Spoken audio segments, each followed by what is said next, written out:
Hello everyone, welcome back to our chemistry class. So we are still in chapter 3, periodic table.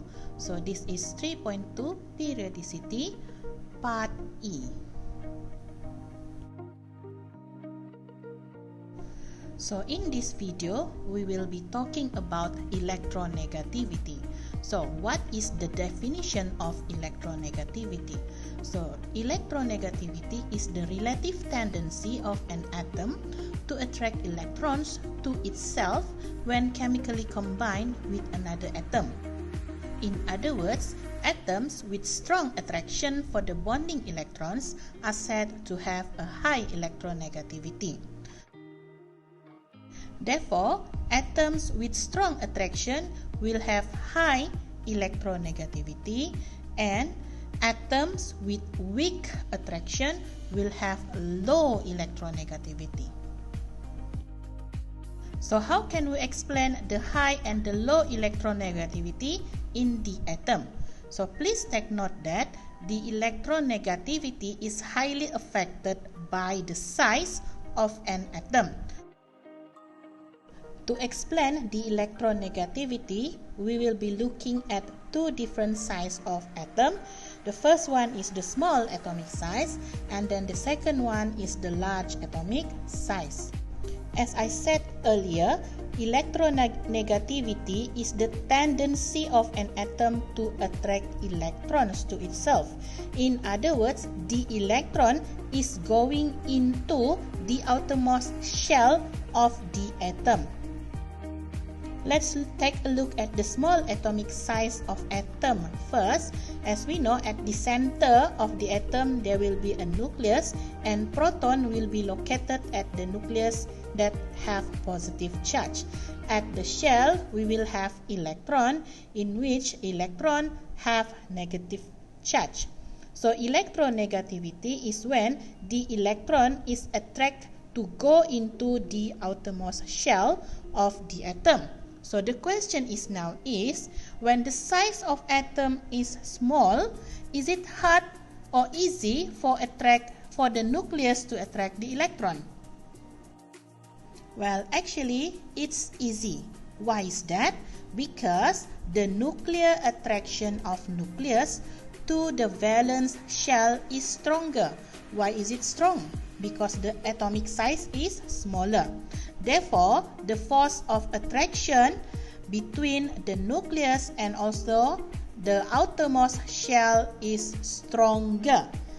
Thus, the outside electron can go into the outermost shell easier. So, we can conclude that when the size of atom is small, the electronegativity will be high. Now let's take a look what happens when the atomic size is big or large. Okay, so macam biasalah, tengah-tengah tu kita ada nukleus, yang mana nukleus tu ada proton charge-nya adalah positif. Okay, dan pada shell, okay, kita ada elektron, yang mana elektron itu adalah bercharge negatif. So, when electron from the outside is going into the outermost shell, the same question I will ask you. Is it easy or hard for the electron to go inside the outermost shell? Of course, it is very hard. Why is that? It is because the nuclear attraction of the nucleus to the valence shell is weaker. So bila nuclear attraction itu weaker, what happened to the force of attraction?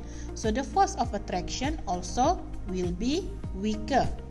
Therefore, the nucleus will have weaker ability to attract electron to the outermost shell of the atom. So we can conclude that when the atomic size is large, the electronegativity will be low. So please remember that electronegativity is highly affected by the size. So when we go across the period, we know that in the previous video we already learned, okay, the size of the atom will be decreasing. This is because as we go across the period, okay, the proton number will be increasing. Okay, this will make the Z also increasing. And the forces of attraction between the nucleus and the outermost electron also increasing, and the size of atom will be decreasing. Okay, so when the size of atom is decreasing, okay, the nucleus will have high ability to attract electron from the outside. Therefore, the electronegativity will be increasing across the period.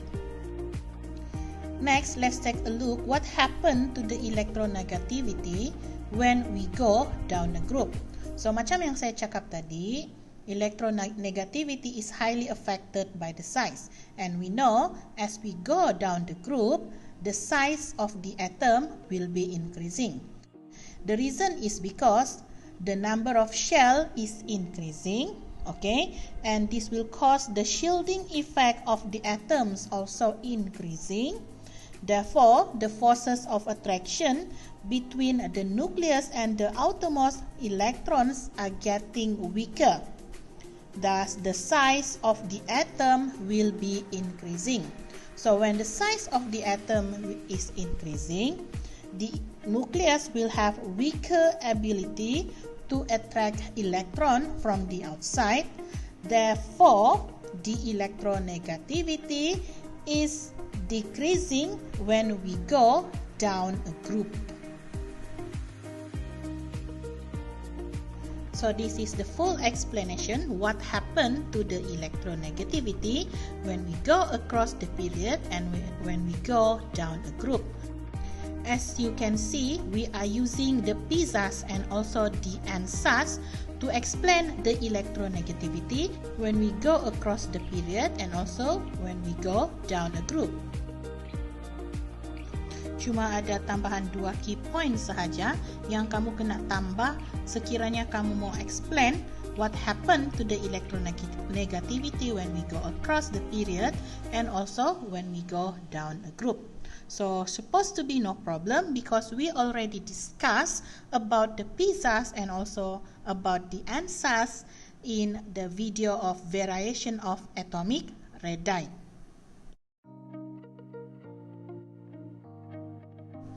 So, that's all for this video. Kita akan sambung dalam video yang seterusnya berkenaan dengan ionization energy. Stay tuned guys.